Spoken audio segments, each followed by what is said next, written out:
Madden football video games have been around since 1989, an NFL license in 1994. From 1989 to 1999, former Oakland Raiders head coach John Madden was the only person on the cover of each video game, until Barry Sanders hid in the background of Madden 2000 and started this curse. In the same year of being on the cover, Barry Sanders shocked everyone and abruptly retired from the NFL. He was 31 and in the prime of his career. He was only 1,458 rushing yards away from beating the all-time record, held by Walter Payton. After leading the Tennessee Titans to Super Bowl 34, Eddie George was chosen as the cover boy for Madden NFL 2001. Although Eddie George put up career-high stats in rushing, he bobbled a pass from Steve McNair in the AFC Divisional Playoff game, which was intercepted in return for a touchdown by the Baltimore Ravens linebacker Ray Lewis, sealing the game and ending the Titans season.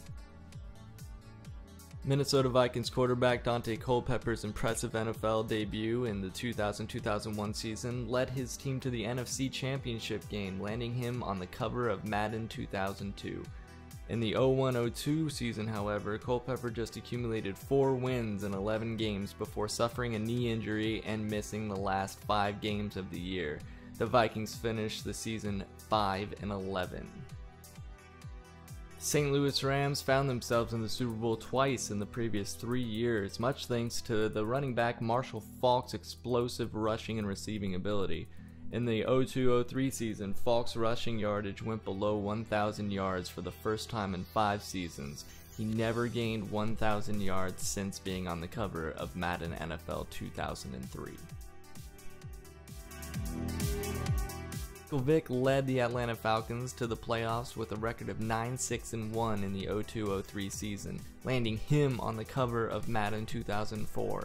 Vick broke his right fibula in the preseason game the day after Madden 2004 hit the shelves. He played only 5 games that year and the Atlanta Falcons finished 5-11. Ray Lewis had a career-high 6 interceptions in the 03-04 season. He led the Baltimore Ravens to the playoffs for the 3rd time in 4 years. The season after being on the cover of Madden NFL 2005, Lewis did not record a single interception for the first time in his career. Lewis also broke his wrist and was unable to play the last game of the season. Philadelphia Eagles quarterback Donovan McNabb had a record of 59-21 and led the Eagles to the playoffs 5 straight years before being on the cover of Madden NFL 2006. When asked what he thought about the Madden curse, he told ESPN, "It might be a trend, but I don't believe in that curse at all." Sure enough, McNabb was injured with a sports hernia and missed the final 7 games of the season. The Eagles finished dead last in their division. Seattle Seahawks running back Shaun Alexander rushed for a staggering 1,880 yards in the 05-06 season. He led the Seattle Seahawks to their first Super Bowl appearance in their history. After being the cover athlete of Madden NFL 2007, Alexander broke his foot 3 weeks into the season. He missed 6 straight games and his career was never the same. Tennessee Titans quarterback Vince Young was the 3rd overall pick out of Texas in the 2006 NFL Draft. Young never missed a football game due to injury, not in middle school, high school, college, or the NFL. 5 games after being on the cover of Madden NFL 2008, Vince Young hurt his quadriceps. He missed the next game in his hometown of Houston, Texas. Brett Favre was placed on the cover of Madden 2009 wearing his Green Bay Packers uniform after he announced his retirement from the NFL. He later then decided to return to the NFL and play for the New York Jets. Madden 2010 featured both Cardinals wide receiver Larry Fitzgerald and Steelers safety Troy Polamalu. While Fitzgerald played an entire season, Troy Polamalu sprained his MCL in the first game of the season, having to miss the next 4 games.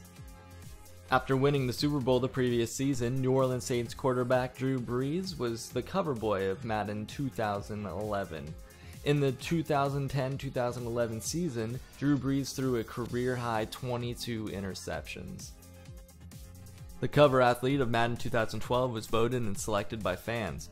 The winner was Cleveland Browns running back Peyton Hillis. Hillis suffered a hamstring injury and missed 5 games the next season. He only managed 587 rushing yards that year. Detroit Lions wide receiver Calvin Johnson was put on the cover of Madden 13. Johnson, aka Megatron, played all 16 games of the season and managed record-breaking numbers. Calvin Johnson passed Jerry Rice's single-season receiving yards record, a record that stood since 1995 with a staggering 1,964 yards. There you have it. There is no Madden curse. Calvin Johnson proved this in a very big way. You could put anyone on the cover of any Madden football game. Every player is subject to injury, especially in such a violent sport like football. It's bad luck versus good luck. Thank you for watching.